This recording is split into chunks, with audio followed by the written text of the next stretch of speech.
Joining me now is Democratic Bronx Senator Gustavo Rivera. Senator, thanks for joining me tonight. Absolutely. So we just came from the Governor's Red Room news conference where he unveiled this executive order requiring certain documents on the forms, things on websites be translated into different languages. Mm-hmm. What's the significance of this for folks who might not have English as their first language? It's of major significance because as the governor states, and I absolutely believe in this wholeheartedly, we work for the people of this state. I work for my constituents in the Bronx. The governor works for the entire state of New York. And government is supposed to work for the people that live here. As I've also stated this in the past, I represent everybody in my district, whether they are citizens or whether they're just residents. And what this will do is will give them access. It will allow anyone who has need of government services to be able to access it. And we're talking about basic things like health care, law enforcement. These are things that every resident needs to have access to. And what this will do is will allow them to access those services. Now, how many languages, I mean, you have a pretty diverse district, actually. How many languages do you think are predominantly spoken in your district alone? Well, certainly English and Spanish is very predominant. I have a large Latino population, Dominican, Puerto Ricans, Hondurans, but I also have Vietnamese. We actually have a Honduran population that speaks Garifuna, which is a dialect from Central America.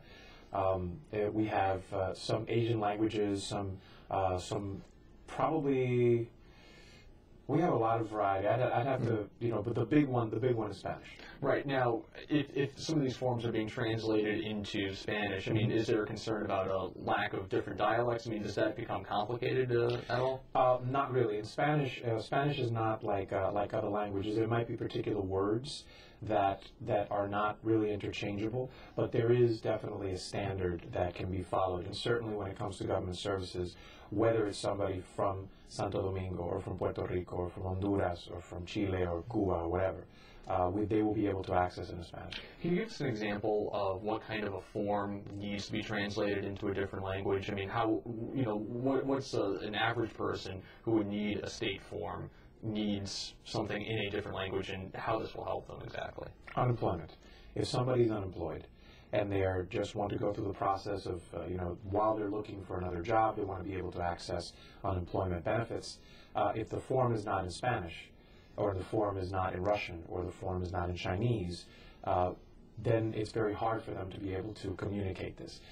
There's also issues in law enforcement. If there is a victim of domestic violence that needs to be able to communicate with someone in the police department or with the district attorney's office without the need of another person, which there's many times, for example, that the person in a domestic violence case that acts as the person to translate might actually be the abuser.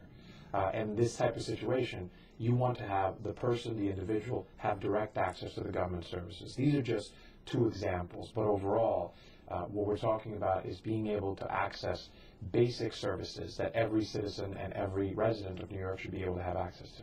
Now, this state's been diverse for a long time. I mean, I think, diversity is part of New York's history. It is. That's great. Is this also something that is kind of like, about time? Is there a sense that, this has been kind of a long time coming? It was very interesting during the press conference. Our Secretary of State, Cesar Perales, detailed a case that he had brought as a civil rights attorney in the 70s. I believe it was 1974 that he told us that he brought this case, and I was not even born yet. So we've been issuing, this has been an issue that has impacted a state as diverse as New York for a very long time, and we're just very happy that through the actions of advocates, of elected officials, and certainly with the leadership of our governor. But why did it take so long to get something like this done? I mean, it seems like it was kind of, in a sense, a no-brainer in a lot of ways. Well, the difficulties, I mean, there's a lot of different agencies. I certainly don't want to speak for the folks that were here before me. I can certainly speak for the efforts that I have been a part of since I joined the Senate, and I can certainly speak for the efforts of the governor, who made this commitment early on when he got elected, and he has kept that promise. So that's something that we're very happy, and I certainly commend the governor for getting us to this point. Now, at that news conference, there was a question asked of the governor.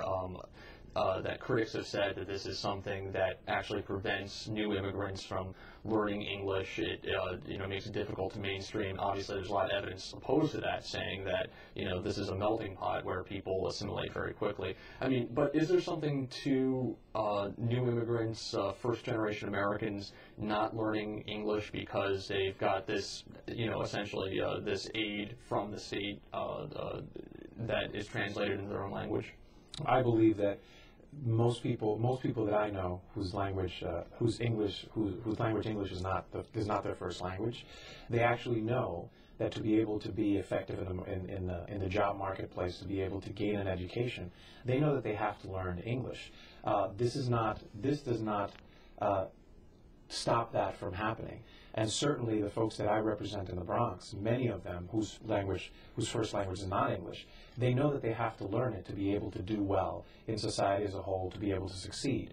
What we're talking about here is basic services that we should not say to someone, just because you do not know the language, you can't get health care. Just because you don't know the language, you should not be able to report that you're being abused to the police.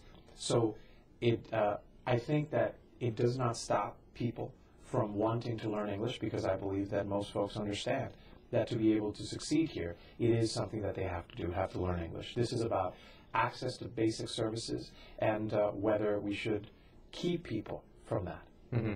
What's the status of the governor's relationship right now with the minority community? And I know it's kind of absurd to say minority community because you've got so many different peoples living around the state, but just from what you've heard from folks in the Asian community, from the Latino community, up until today, and certainly this is going to be a very popular move on their part, but up until today, has the governor had a difficult relationship with them, speaking in terms of, say, the state budget, cuts to education, cuts to health care?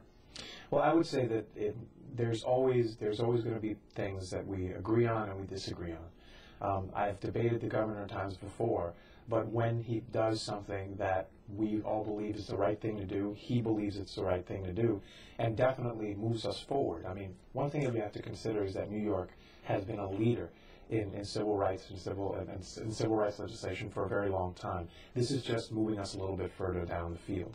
So there might be times when we disagree, and I'm sure that will happen again, but that doesn't mean that we can't stop for a second and say, this is something that needed to be done, and it was the leadership of the governor that got us over the finish line. What more is there needed to do? I mean, this only covers the executive branch. Should legislation be translated into different languages, and is that a difficult thing to do?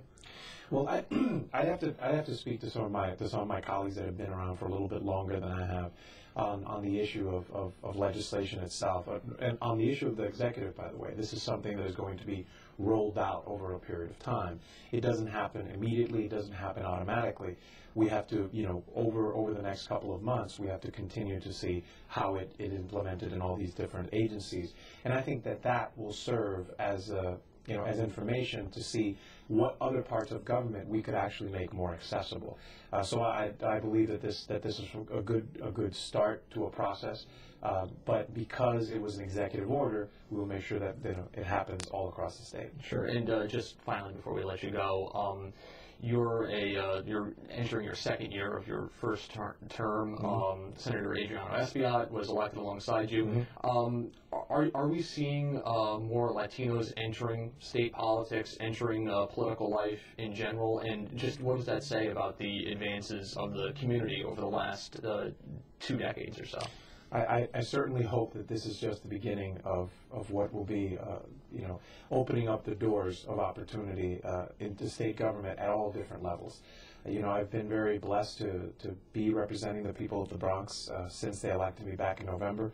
I'm a freshman, but not in the same way that Adriano's a freshman, because I spent so much time in the Assembly. But I think that this is, and also we had Robert Rodriguez is a new Assembly member mm-hmm. from Manhattan, Francisco Moya, one of my colleagues in the Assembly from Queens, Phil Ramos, who has been around for a while in Long Island, is a pioneer out there.